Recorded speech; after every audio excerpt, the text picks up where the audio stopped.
Imagine walking down a street in your hometown when suddenly several people grab you, force you into a car, and drive you to an unknown destination. You might think about ransom or revenge, but in some states of India, such as Bihar, abduction serves another, rather unexpected purpose: to force you to get married. This is not a plot for an adventure film, but a harsh reality for hundreds of young men. Locals refer to this phenomenon as Akadva Shadi or Jabariya Shadi, marriage by abduction. Grooms are literally captured to be wed at gunpoint. Weeks later, the man returns home not with trauma from the horrific experience, but with a wife he was forced to marry. So, who is behind this absurd practice? Most often, it is the bride's own parents. And their motivation is not malice, but desperation.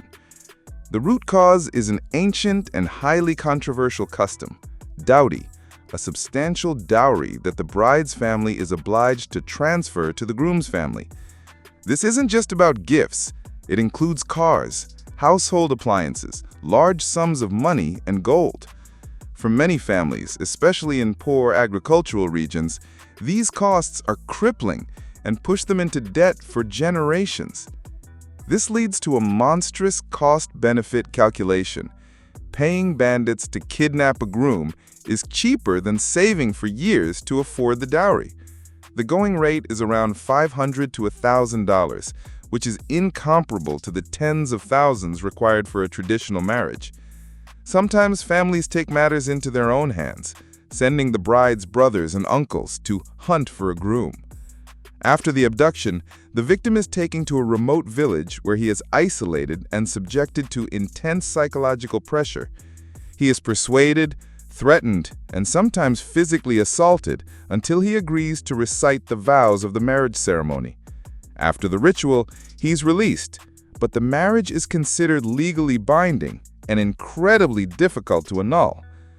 The paradox is that authorities are aware of this practice but often turn a blind eye, dismissing it as a local custom. This perpetuates a vicious cycle where crime becomes normalized and young men become bargaining chips in the struggle against poverty and archaic traditions. It all comes down to money. More precisely, to one of the most controversial and persistent customs, the dowry or dowry. This is not merely a symbolic gift from the bride's family.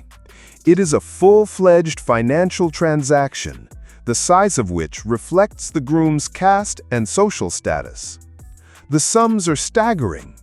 For a doctor or an engineer from the highest caste, the bride's family might pay up to 400,000 rupees, equivalent to $5,000 to $7,000 US. For the vast majority of Indians, especially in impoverished rural states, this is an impossible amount, requiring decades of saving and often plunging families into debt. Even in lower castes, where the dowry is more modest, around 100,000 rupees, it remains a colossal sum. A striking example is the story of one farmer who had 7 daughters. Realizing that gathering a dowry for each was an unattainable goal, he made a radical decision. He began abducting young men and forcing them into marriage. This desperate strategy worked. He managed to marry off all his daughters.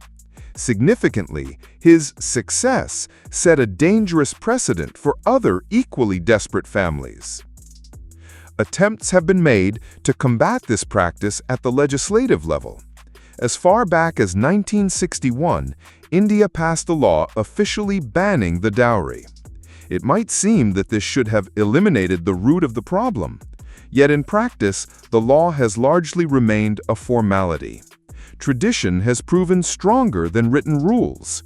The size of the dowry continues to be negotiated unofficially and is still considered a crucial condition for marriage, while its absence drives people to seek workarounds through criminal means. Thus, the vicious circle is complete. An ancient custom continues to fuel modern crime. Initially, the institution of dowry had a noble purpose. It was meant to be property that a woman brought into her new family: jewelry, land, or money. Legally, it was intended to remain her property, acting as a financial safety net in case of hardship, such as widowhood. However, in practice, control over this wealth often shifts to the husband's family. Over time, this ancient custom has transformed from a means of protection into a tool of oppression. The size of the dowry has become a public measure of the bride's worth and her family status. If a girl is deemed to have brought an insufficient dowry into her marriage, her life can become unbearable. She may face humiliation, be forced into hard labor, and in the most extreme cases, become a victim of so-called dowry deaths, murders staged to look like domestic accidents, most commonly kitchen fires. The scale of this tragedy is immense.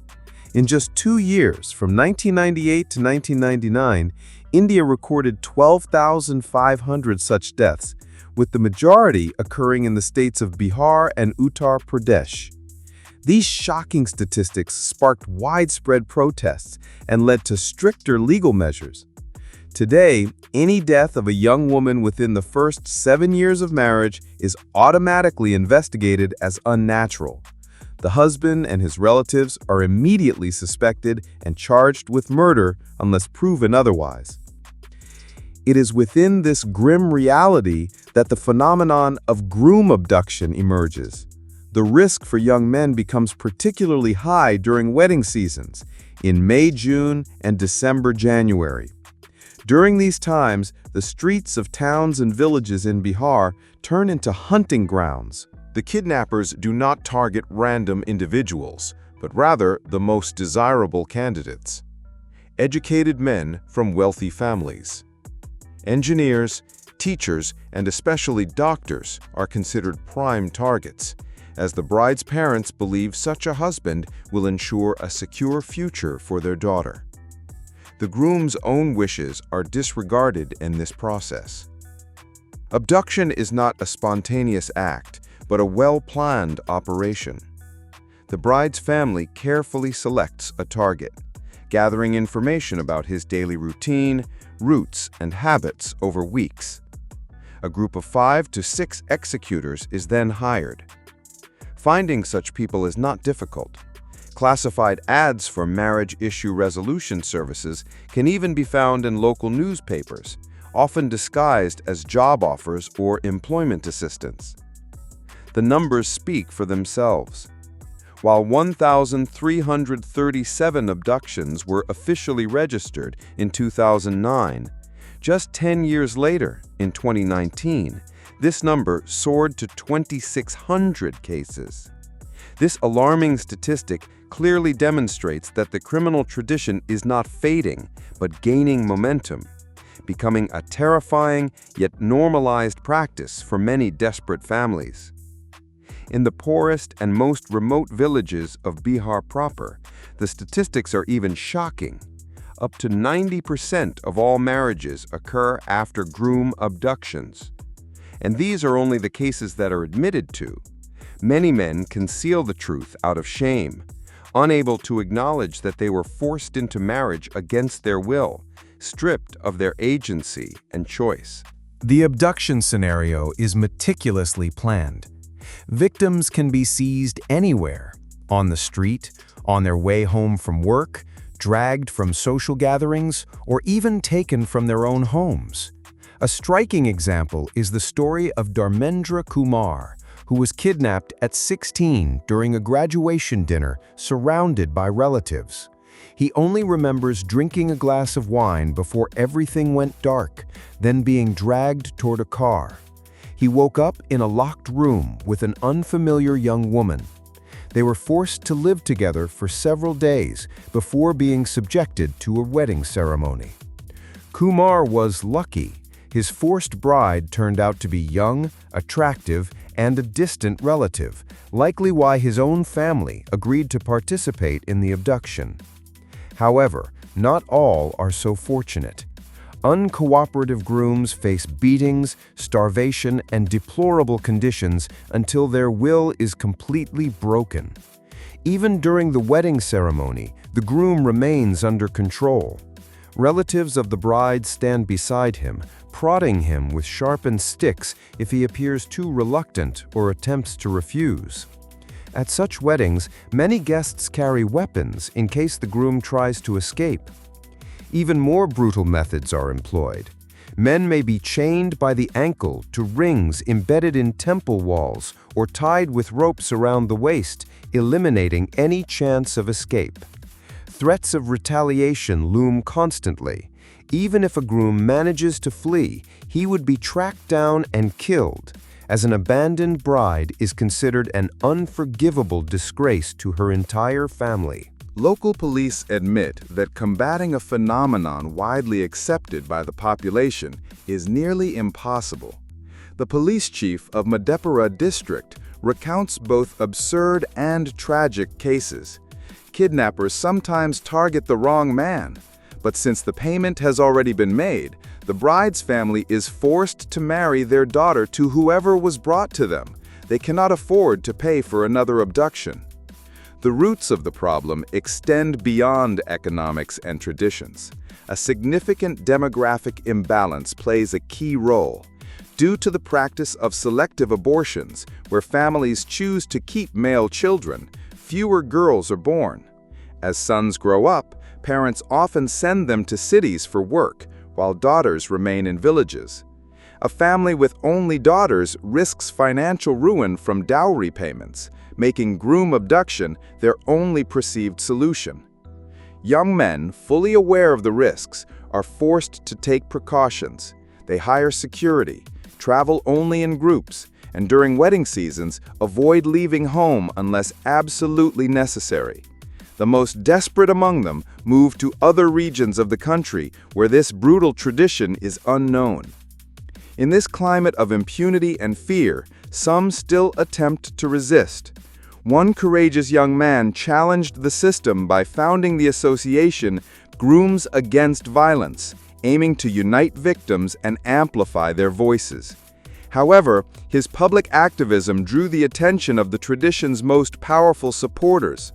In a cruel twist of irony, he was kidnapped at the most symbolic of moments, on the steps of the capital's courthouse, where he had arrived to hold a press conference. Just a week later, the founder of the movement became a forcibly married man himself. In desperation, young men have found an antidote to marry as early as possible to a chosen partner before being noticed and kidnapped for someone else. For them, this is the lesser evil. Better to choose a life partner themselves, even prematurely, than to be shackled to a stranger who may be uneducated, significantly older, or simply unhappy. This tradition has persisted for half a century, and in all that time, not a single successful divorce case has been pursued in the courts on the grounds of such a marriage. Petitions from the families of abducted grooms simply pile up, gathering dust.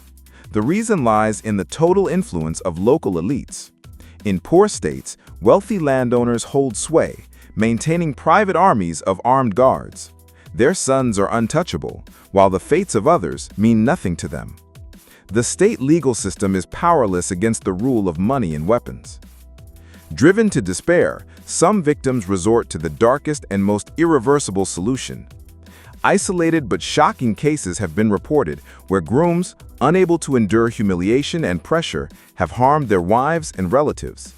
Seeing no legal escape and aware that hired watchers continue to monitor them even after the wedding, they view this as the only way to break the vicious cycle.